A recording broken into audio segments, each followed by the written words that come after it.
بسم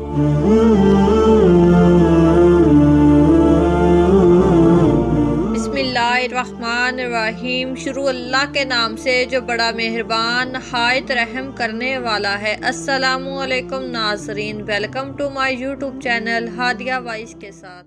پیارے دوستو، احد کا میدان مدینہ منورہ سے زیادہ دور نہیں۔ سن 3 ہجری کو ہونے والے معرکہ احد میں مسلمانوں کی تعداد تقریباً 700 تھی، جبکہ مشرکین کی تعداد 3000۔ غزوہ احد سے پہلے جب جھنڈوں کی تقسیم کا مرحلہ آیا تو اللہ تبارک تعالیٰ کے رسول صلی اللہ علیہ وآلہ وسلم نے مہاجرین کا جھنڈا حضرت مصعب بن عمیر رضی اللہ تعالیٰ عنہ کو عطا فرمایا۔ حضرت مصعب بن عمیر رضی اللہ تعالی عنہ کا تعلق قریش کے عبدری خاندان سے تھا۔ مدینہ منورہ میں اسلام کی روشنی پھیلانے میں حضرت مصعب بن عمیر رضی اللہ تعالی عنہ کا بہت بڑا کردار تھا۔ معرکہ کے اختتام پر شہادت کی لاشوں کا مسئلہ کیا گیا، ان کے ناک، کان اور دیگر کاٹ دیے گئے، کلیجے نکالے گئے۔ ان شہادت میں سیدنا مصعب بن عمیر رضی اللہ تعالی عنہ بھی شامل تھے۔ آپ کی شکل و صورت کائنات کے امام حضور تاجدار ختم نبوت صلی اللہ علیہ وآلہ وسلم سے ملتی جلتی تھی،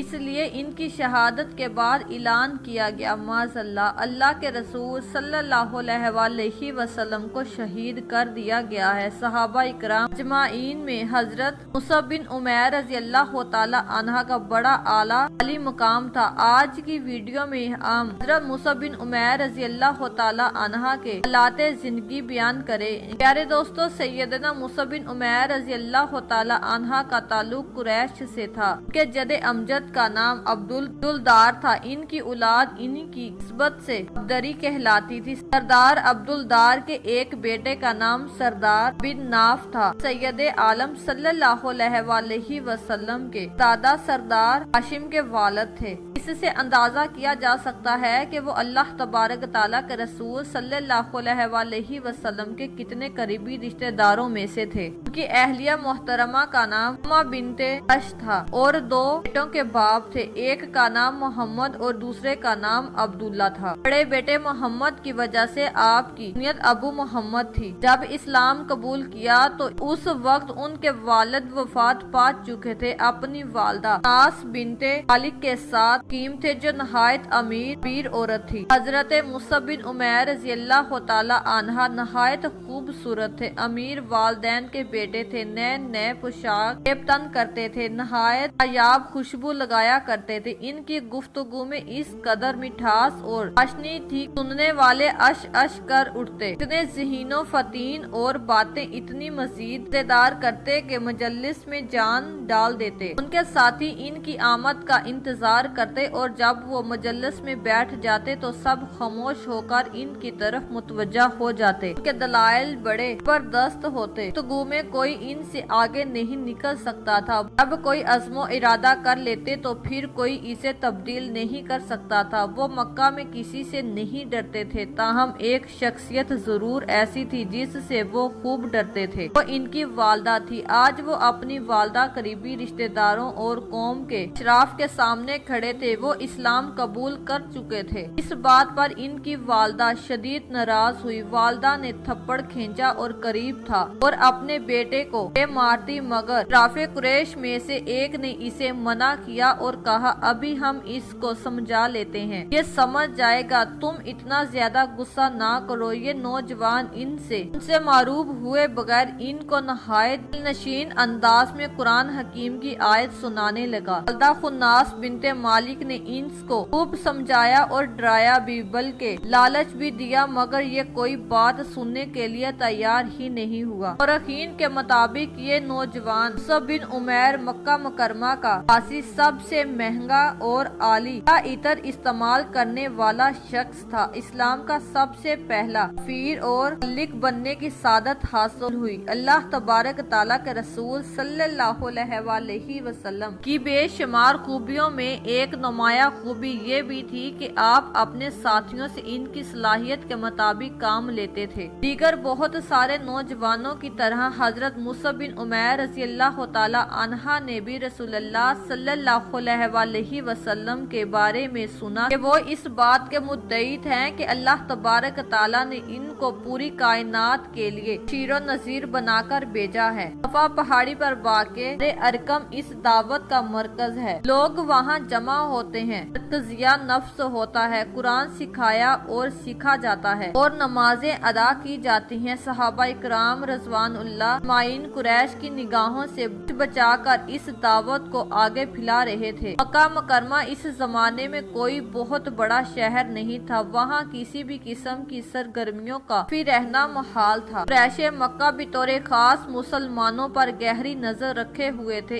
ایک دن عثمان بن طلحہ عبدری نے اپنی آنکھوں سے مصعب بن عمیر رضی اللہ تعالی عنہ کو ارکم میں داخل ہوتے ہوئے دیکھ لیا، اور پھر دوسرے دن دیکھا کہ محمد صلی اللہ علیہ وسلم کی طرف مصعب بن عمیر رضی اللہ تعالی عنہ نماز پڑھ رہے ہیں۔ عثمان نے جا کر ساری بات ان کی والدہ اور خاندان والوں کو بتا دی۔ بغیر دوسرے لوگوں کے ذریعے بھی حضرت مصعب بن عمیر رضی اللہ تعالی عنہ کی والدہ تک ایسی خبریں تسلسل سے پہنچ رہی تھی۔ اس نے اپنی جگر کو رسیوں سے باندھ دیا، خوب مارا، سارے طریقے آزمائے، مگر ان کے ارادے کو نہیں بدل سکی۔ ادھر مسلمان حبشہ کی طرف ہجرت کر رہے تھے۔ حضرت مصعب بن عمیر رضی اللہ تعالی عنہ والدہ سے بچ کر اسے قافلے میں شامل ہو گئے۔ کچھ عرصے بعد واپس مکہ آئے، اس پر تنگ کر دیا گیا تو دوبارہ حبشہ چلے گئے اور پھر ایک مختصر سی مدت کے بعد واپس مکہ مکرمہ تشریف لائے۔ اب بھی ماں نے اپنی سختی اور برقرار رکھی اور بیٹے کو کوئی بھی سہولت دینے سے انکار کر دیا۔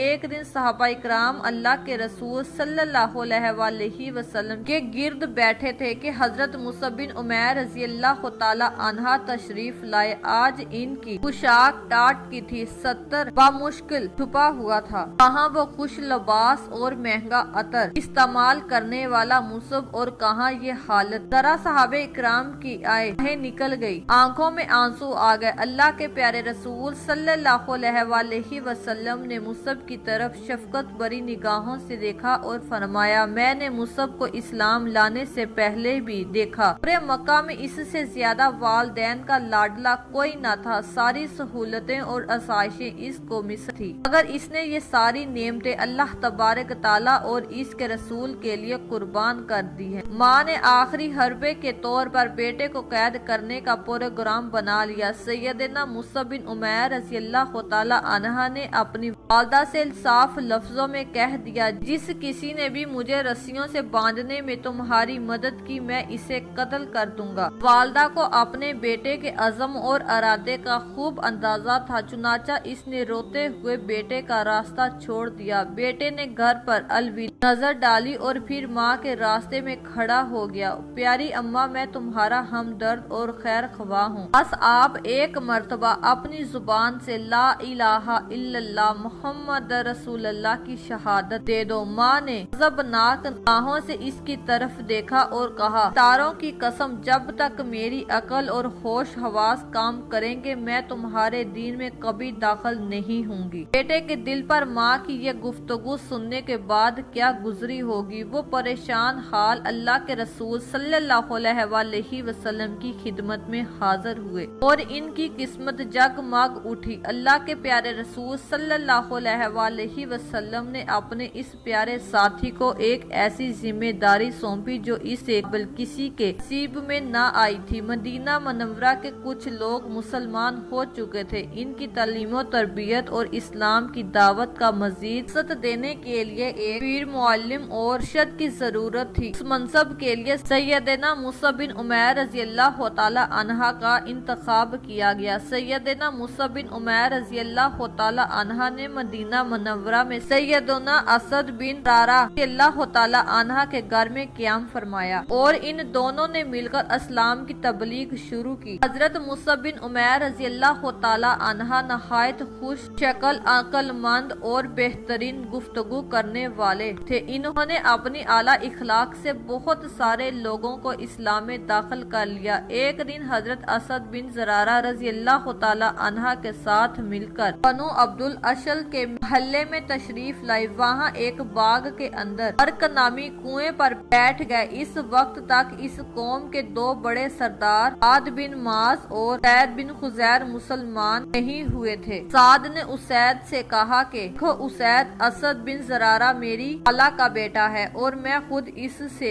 الجھنا مناسب نہیں سمجھتا۔ اسید غصے کے عالم میں اس باغ میں پہنچا اور کہنے لگا تم یہاں کس لیے آئے ہو؟ ہمارے کمزوروں کو بیوقوف بنا رہے ہو۔ یاد رکھو اگر تمہیں اپنی جان کی ضرورت ہے تو ہم سے لگ ہی رہو۔ یہ کہہ کر اپنے شدید غصے کا اظہار کیا اور اس قسم کی سخت گفتگو کے بعد حضرت مصعب بن عمیر رضی اللہ تعالی عنہ نے مسکراتے ہوئے اپنی بات کا آغاز کیا۔ آپ ہم سے ناحق ناراض ہو رہے ہیں، ذرا بیٹھ جائیں، ہماری بات سن لیں، اگر پسند آ جائے تو قبول کر لیں، پسند نہ آئے تو چھوڑ دیں، ہم دوسرے محلے میں چلے جائیں گے۔ اسید نے کہا یہ تم نے انصاف کی بات کہی۔ وہ بیٹھ گئے۔ حضرت مصعب بن عمیر رضی اللہ تعالی عنہ نے اللہ تبارک تعالی کی کتاب قرآن مجید کی تلاوت کی اور پھر ان آیات کی تشریح شروع کی۔ ادھر اسید اور اس کے ساتھیوں کے ذہنوں میں تبدیلی آنے لگی۔ کتنی اچھی باتیں ہیں اور کتنا پیارا کلام ہے۔ وہ گویا ہوئے چند ہی منٹوں میں سارا منظر تبدیل ہو چکا۔ اس کی سخت کلامی اب محبت بری باتوں میں تبدیل ہو چکی تھی۔ اگر کوئی اسلام قبول کرنا چاہے تو اس کے لیے شرائط کیا ہے؟ بس غسل کریں، کپڑے تبدیل کریں اور کلمہ شہادت کی گواہی دیں۔ سیدنا اسد رضی اللہ تعالی عنہ خود اسلام کے داعی بن گئے اور اسلام کی روشنی سعد بن معاذ رضی اللہ تعالی عنہ تک بھی پہنچ گئی۔ انہوں نے بھی اسلام قبول کر لیا۔ اسی شام مدینہ کے ایک بہترین فقیر اور اوس کے سردار سعد بن عبادہ بھی اسلام میں داخل ہو گئے۔ اب پورے مدینے میں ایک ہی بات گھوم رہی تھی کہ اگر ہمارے سمجھدار ذہین سرداروں نے اسلام قبول کر لیا ہے تو اسے قبول کرنے میں ہمارے لیے کیا رکاوٹ ہے؟ چنانچہ اسی دن شام تک بہت سارے لوگ مسلمان ہو چکے تھے۔ حضرت مصعب بن عمیر رضی اللہ تعالی عنہ امتوں پر بھری زندگی فکروں اور تندرستی کو ترجیح دیتے ہوئے باہر نکل آئے اور خوش لباس و خوشبو پسند پان یوں نظر آنے لگا کہ کھردرے کپڑے کی قمیض جیب تن کیے ہوتا۔ ایک دن کھا لیتا تو کئی روز بھوکا رہتا، لیکن عقیدے کی بلندی اور نور الہی سے نور خوبصورت روح نے ان کے اندر دوسرا ہی انسان پیدا کر دیا تھا۔ ایسا انسان جو اپنے جلال سے آنکھوں کو خیر کر دے اور دلوں پر اپنی دھاک بٹھا دے۔ ایک دن آپ رضی اللہ تعالی عنہ مسلمانوں کے پاس آئے جو رسول اللہ صلی اللہ علیہ وآلہ وسلم کے دیگر پیش مجلس آ رہا تھے۔ ان لوگوں نے حضرت مصعب بن عمیر رضی اللہ تعالی عنہ کو دیکھتے ہی سر اور نگاہیں جھکا لی، بعض کی تو آنکھیں اشکبار ہو گئیں، رونے لگے۔ ان کی یہ کیفیت کیوں ہو گئی تھی؟ اس لیے کہ وہ آپ کو اس حالت میں دیکھ رہے تھے کہ آپ پہ بند لگی ہوئی قمیض پہنے ہوئے تھے۔ صحابہ نے آپ کے اسلام سے قبل آپ کی تصویر دیکھی ہوئی تھی، وہ تو کچھ اور ہی تھی۔ اس وقت تو آپ کے کپڑے باغ کے پھولوں کی چمکدار اور عطر لگا ہوا ہوتا تھا۔ رسول اللہ صلی اللہ علیہ وآلہ وسلم پر دیر تک حضرت مصعب بن عمیر رضی اللہ تعالی عنہ کو حکمت، عزت اور محبت بھری نگاہوں سے دیکھتے رہے۔ پھر آپ کی مبارک لبوں پر مسکراہٹ نمودار ہوئی۔ آپ نے فرمایا میں نے وہ سب کو دیکھا ہے کہ مکہ میں والدین کا کوئی بیٹا ایسا نہ تھا جو مصعب سے بڑھ کر نعمتوں سے بھرپور ہوتا، لیکن مصعب نے ہر چیز کو اللہ اور رسول کی محبت میں خیر آباد کہہ دیا۔ یہی وہ دن ہے جب رسول اللہ صلی اللہ علیہ وآلہ وسلم نے ایک بہت بڑی مہم آپ کو سونپ دی۔ آپ مدینہ میں اسلام کے پہلے سفیر تھے اور ان انصار مدینہ کو اپنی تعلیم دیتے جو عقبہ کے مکان پر رسول اللہ صلی اللہ علیہ وآلہ علیہ وسلم کی بیعت کر چکے تھے۔ ان کے علاوہ دیگر لوگوں کو بھی دعوت اسلام دے کر حلقہ دین میں داخل کر رہے تھے۔ ان دنوں رسول اللہ صلی اللہ علیہ وسلم کے صحابہ میں وہ لوگ بھی شامل تھے جو عمر اور مرتبے میں حضرت مصعب سے بڑے اور رسول اللہ صلی اللہ علیہ وسلم کے زیادہ قرابت دار تھے، مگر رسول اللہ صلی اللہ علیہ وسلم نے مصعب کو اسلام کے لیے مخاطب کیا۔ حضرت مصعب بن عمیر رضی اللہ تعالی عنہ کو بھی خوب معلوم تھا کہ انتہائی اہم معاملہ ان کے سپرد کیا جا رہا ہے۔ اس مدینے میں اسلام کو پھیلانے اور بڑھانے کا معاملہ ان کے سامنے رکھا گیا تو ان قریب الہجرت قرار پانے والا ہے، و دایانوں اور قاضیان اور صالحین کا مرکز بننے والا ہے۔ حضرت مصعب بن عمیر رضی اللہ تعالی عنہ رسول اللہ صلی اللہ علیہ وسلم کی رسالت کو مکمل طور پر سمجھ چکے تھے۔ آپ جان گئے تھے کہ رسول اللہ صلی اللہ علیہ وسلم اللہ کے اس دین کی طرف دعوت دینے والے ہیں جو انسانیت کو ہدایت اور صراط المستقیم کی طرف لے جاتا ہے۔ اسلام کے اس پہلے سفیر نے اپنے اخلاص، حسن و اخلاق اور جدوجہد سے بے پناہ کامیابیاں حاصل کی۔ اگلے حج سے پہلے وہ مکہ مکرمہ پہنچے اور حضور نبی کریم صلی اللہ علیہ وسلم کو پوری رپورٹ پیش کی۔ فائل کے حالات مدینہ منورہ کی اقتصادی اور سیاسی صورتحال سے آپ کو آگاہ کیا۔ اسی ساتھ بیعت عقبہ ثانیہ ہوئی اور اللہ کے رسول صلی اللہ علیہ وسلم کی ہجرت کے لیے روانگی کی راہ ہموار ہوئی۔ ہجرت کے بعد غزوہ بدر ہوا جس میں مشرکین مکہ کو شکست فاش ہوئی، اسلامی ریاست مضبوط ہو گئی۔ بدر میں جھنڈا اور حضرت مصعب بن عمیر رضی اللہ تعالی عنہ ہی کے ہاتھ میں تھا۔ ابھی کچھ ہی عرصہ گزرا تھا کہ مکہ والے ایک اور لشکر لے کر مدینہ منورہ پر حملہ اور احد کے میدان میں آمنا سامنا ہوا۔ اللہ تبارک تعالیٰ کے رسول صلی اللہ علیہ وسلم نے اس موقع پر مہاجرین اور انصار کو جھنڈا عطا فرمایا۔ اس خوش قسمت لوگوں میں حضرت مصعب بن عمیر رضی اللہ تعالی عنہ بھی شامل تھے۔ جھنڈے کا ملنا ایک بڑی سعادت سمجھی جاتی تھی اور اس کی حفاظت کرنا اس سے بھی بڑی ذمہ داری تھی۔ سیدنا مصعب بن عمیر رضی اللہ تعالی عنہ ایک ذمہ داری کو خوب سمجھتے تھے، چنانچہ احد کے دن آپ نے اس ذمہ داری کو حق ادا کر دیا۔ مورخین نے اس دن سیدنا مصعب بن عمیر رضی اللہ تعالی عنہ کا کردار کچھ یوں بیان کیا ہے کہ احد کی جنگ شروع ہونے لگی تو اللہ تبارک تعالیٰ کے رسول صلی اللہ علیہ وسلم نے اپنے ساتھیوں سے سوال کیا،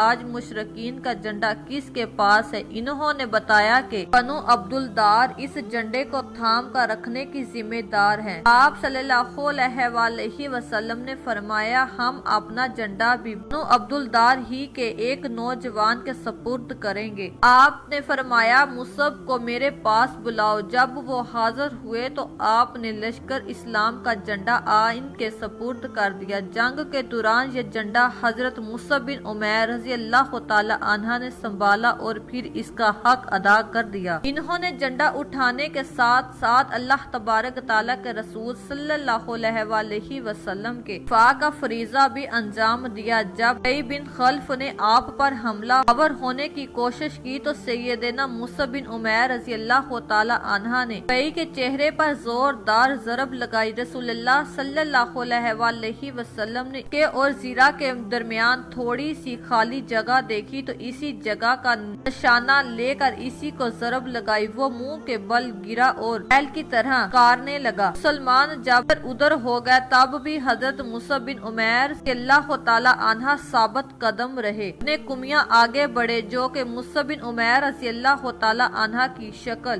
و شبات اللہ کے رسول صلی اللہ علیہ وسلم سے ملتی جلتی تھی۔ اس نے یہ سمجھا کہ یہ محمد ہے صلی اللہ علیہ وسلم اور موقع غنیمت جانتے ہوئے حضرت مصعب بن عمیر رضی اللہ تعالی عنہ کے دائیں ہاتھ پر زوردار وار کیا، ہاتھ کٹ گیا تو آپ نے جھنڈا بائیں ہاتھ میں پکڑ لیا، پھر اس نے بائیں ہاتھ پر تلوار کا وار کیا۔ اس وقت آپ یہ آیت پڑھ رہے تھے جس کا ترجمہ کچھ یوں ہے، صرف اللہ کے رسول ہی ہیں، آپ سے پہلے بھی بہت سے رسول گزر چکے ہیں، اگر وہ فوت ہو جائیں، شہید کر دیے جائیں، کیا تم اپنی ایڑیوں پر ان سے پھر جاؤ گے؟ اب حضرت مصعب بن عمیر رضی اللہ تعالی عنہ نے کٹے ہوئے بازوؤں کے قایا حصوں کو سہارا دے کر جھنڈا اپنے سینے سے لگا لیا۔ اب کی بار ابن قمیہ نے نیزے سے حملہ کیا۔ حضرت مصعب بن عمیر رضی اللہ تعالی عنہ کی زبان پر مسلسل قرآن پاک کی آیت کریم کی تلاوت جاری تھی، جیسے کہ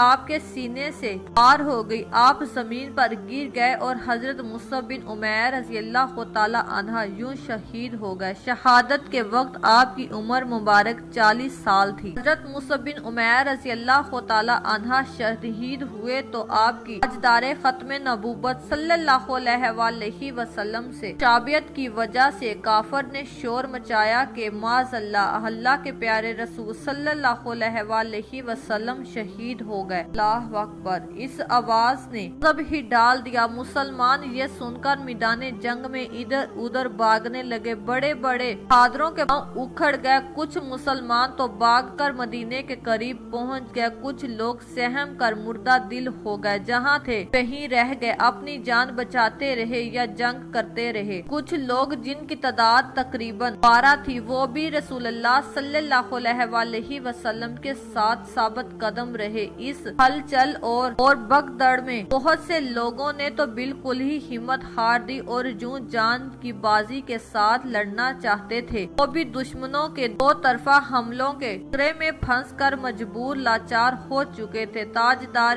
دو عالم صلی اللہ علیہ وسلم کہاں ہیں اور کس حال میں ہیں، کسی کو خبر نہ تھی۔ رسول اللہ صلی اللہ علیہ وسلم تلوار چلاتے اور دشمنوں کی صفوں کو برہم برہم کرتے چلے جا رہے تھے، مگر وہ ہر طرف مڑ مڑ کر رسول اللہ صلی اللہ علیہ وسلم کے ساتھی دشمنوں کی صفوں کو درہم برہم کرتے چلے جا رہے تھے، مگر وہ ہر طرف مڑ مڑ کر رسول اللہ صلی اللہ علیہ وسلم کو دیکھ رہے تھے، مگر آپ صلی اللہ علیہ وسلم نظر نہیں آ رہے تھے اور وہ انتہائی بیقراری کے عالم میں تھے۔ حضرت انس رضی اللہ تعالی عنہ کے چچا حضرت انس بن نضر رضی اللہ تعالی عنہ لڑتے لڑتے میدان جنگ میں بھی کچھ آگے نکل پڑے۔ وہاں جا کر دیکھا کہ کچھ مسلمانوں نے مایوس ہو کر ہتھیار پھینک دیے ہیں۔ حضرت انس بن نضر رضی اللہ تعالی عنہ نے پوچھا کہ تم لوگ یہاں بیٹھ کر کیا کر رہے ہو؟ لوگوں نے جواب دیا کہ اب ہم لڑ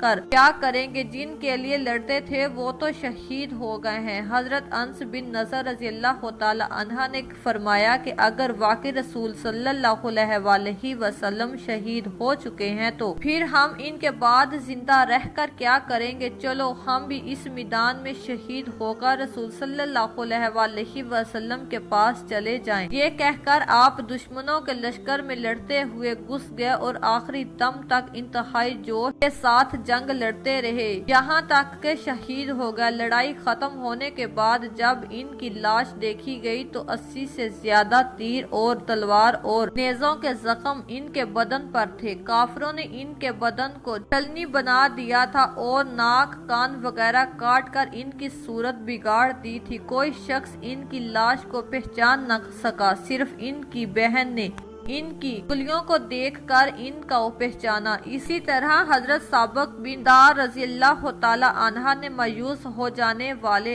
انصاریوں سے کہا، اے جماعت انصار، اگر بالفرض رسول اللہ صلی اللہ علیہ وسلم شہید بھی ہو گئے تو تم ہمت کیوں ہار گئے؟ تمہارا اللہ تو زندہ ہے، لہٰذا تم لوگ اٹھو اور اللہ کے دین کے لیے جہاد کرو۔ یہ کہہ کر آپ نے چند انصاریوں کو اپنے ساتھ لیا اور گرے کفار پر بھوکے شیروں کی طرح حملہ آور ہو گئے اور آخر خالد بن ولید کے نیزے سے جام شہادت نوش کر لی۔ جنگ جاری تھی اور انصار اسلام جو جہاں تھے وہیں پر لڑائی میں مصروف تھے، مگر سب کی نگاہیں انتہائی بے قراری کے ساتھ آپ تلاش کر رہی تھی۔ این مایوسی کے عالم میں سب سے پہلے جس نے تاجدار نبوت صلی اللہ علیہ وسلم کا جمال دیکھا وہ بن مالک بن رضی اللہ تعالی عنہ عنہا کی خوش نصیب آنکھیں ہیں۔ انہوں نے حضور کریم صلی اللہ علیہ وآلہ وسلم کو پہچان کر مسلمانوں کو پکارا کہ اے مسلمانوں ادھر آؤ، رسول خدا ابھی زندہ ہے۔ اس آواز کو سن کر تمام جان نثاروں میں جان پڑ گئی اور ہر طرف سے دوڑ دوڑ کر مسلمان آنے لگے۔ کافر نے ابھی ہر طرف سے حملہ روک کر رحمت عالمین پر قاتلانہ حملہ کرنے کے لیے سارا زور لگا دیا۔ لشکر کفار کا دل بادل ہجوم کے ساتھ پٹ پڑا اور بار بار مدنی تاجدار صلی اللہ علیہ وآلہ وسلم پر قاتلانہ حملہ کرنے لگا۔ ذوالفقار حیدری کی دلی سے یہ بادل پھٹ پھٹ کر رہ جاتا تھا۔ جھنڈا زمین پر گرا تو حضرت علی بن طالب رضی اللہ تعالی عنہ نے آگے بڑھ کر جھنڈا سنبھال لیا۔ معرکہ ختم ہوا۔ اللہ کے رسول صلی اللہ علیہ وآلہ وسلم دیگر صحابہ کرام کے ساتھ خدا کو الوداع کر رہے تھے۔ ان صحابہ میں حضرت مصعب بن عمیر رضی اللہ تعالی عنہ بھی شامل تھے۔ خباب بن ارت نے آنسوؤں کی برسات میں انہیں ناظرانہ عقیدت پیش کیا۔ ہم لوگوں نے از رضائے الہی کی خاطر اللہ کے رسول صلی اللہ علیہ وآلہ وسلم کے ساتھ ہجرت کی۔ اس کا اجر و ثواب اور بدلہ یقیناً اللہ تبارک تعالیٰ سے ملے گا۔ ہم میں سے کچھ ایسے بھی تھے جنہوں نے ہجرت کا بدلہ دنیا میں بھی پایا، ایسے تھے جن کو کوئی فائدہ دنیا میں حاصل نہ ہوا، جن میں مصعب بن عمیر رضی اللہ تعالی عنہ بھی شامل تھے۔ جب حضرت مصعب بن عمیر رضی اللہ تعالی عنہ کو دفن کرنے لگے تو کفن میسر نہ تھا۔ ایک چھوٹی سی چادر میسر آئی جس کو سر پر ڈالتے تو پاؤں ننگے رہ جاتے اور پاؤں پر ڈالتے تو سر سے اتر جاتی۔ ان کی شہادت کی رسول اللہ صلی اللہ علیہ وآلہ وسلم کو خبر دی گئی۔ آپ تشریف لائے، اپنے پیارے ساتھی کی لاش کے قریب کھڑے ہوئے آنسو جاری تھے۔ آپ فرما رہے تھے، مومنوں میں کچھ ایسے لوگ ہیں جنہوں نے اپنے رب کے ساتھ کیے ہوئے وعدے کو سچا کر دکھایا۔ وہ سب میں سے تم مکہ میں دیکھا تھا، تم سے زیادہ فیس لباس اور تم سے زیادہ خوبصورت بال کسی کے نہیں تھے۔ اب ایک یہ وقت ہے کہ میں تمہیں دیکھ رہا ہوں، تم بکھرے ہوئے بالوں کے ساتھ ایک معمولی چادر میں لپٹے ہوئے ہو۔ پھر آپ نے تمام شہیدوں کی طرف ایک نگاہ ڈالی اور فرمایا کہ اللہ کا رسول گواہی دیتا ہے کہ تم قیامت والے دن شہادت میں اٹھائے جاؤ گے۔ پھر آپ نے صحابہ کو حکم دیا، مصعب کا سر کو چادر سے ڈانپ دو اور قدموں کو پاس سے ڈانپ دو اور پھر قبر میں دفن کر دو۔ جو نوجوان جس کا لباس پورے عرب میں مشہور تھا، مکہ کی گلیوں میں جیسے خوشبو سے پہچانا جاتا تھا، رسول اللہ صلی اللہ علیہ وآلہ وسلم کے دین پر قربان ہو کر آج بغیر کفن کے سوئے جنت جا رہا ہے۔ نبی کریم صلی اللہ علیہ وآلہ وسلم حضرت مصعب بن عمیر رضی اللہ تعالی عنہ کی شہادت پر روئے۔ غزوہ احد میں حضرت مصعب بن عمیر رضی اللہ تعالی عنہ کے ساتھ کئی صحابہ کرام رضوان اللہ معین شہید ہوئے، جن میں حضور نبی کریم صلی اللہ علیہ وآلہ وسلم کے چچا حضرت امیر حمزہ بن عبد المطلب رضی اللہ تعالی عنہ شامل تھے۔ غزوہ احد میں 70 صحابہ کرام رضوان اللہ نے میں شہادت نوش فرمائی، ان میں 4 حاجر اور 66 انصار تھے۔ 30 کی تعداد میں کفار بھی نہایت ذلت کے ساتھ قتل ہوئے، مگر مسلمانوں کی فلسی کا یہ عالم کہ ان شہید رضوان اللہ اجمعین کے کفن کے لیے کپڑا بھی نہیں تھا۔ حضرت مصعب بن عمیر رضی اللہ تعالی عنہ کی لاش پر گاس ڈال کر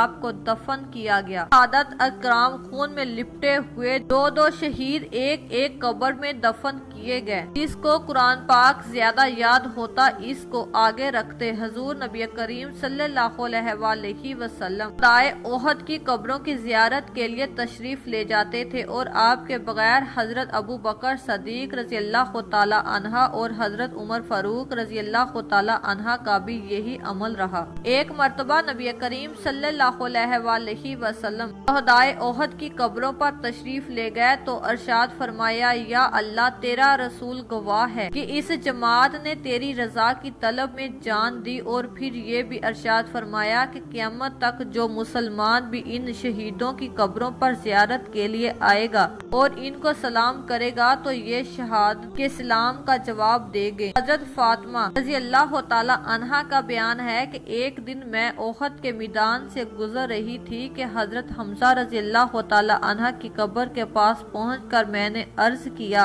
اے رسول اللہ کے چچا، آپ پر سلام ہو۔ تو میرے کان میں یہ آواز آئی، وعلیکم السلام ورحمۃ اللہ وبرکاتہ۔ امید ہے کہ آپ سب کو ہماری آج کی ویڈیو پسند آئی ہوگی۔ اگر آپ کو ہماری ویڈیو پسند آئی ہو تو ہماری ویڈیو کو لائک اور شیئر ضرور کیجیے گا۔ اس طرح کی ہماری ویڈیو دیکھنے کے لیے ہمارے چینل کو ضرور سبسکرائب کریں۔ شکریہ۔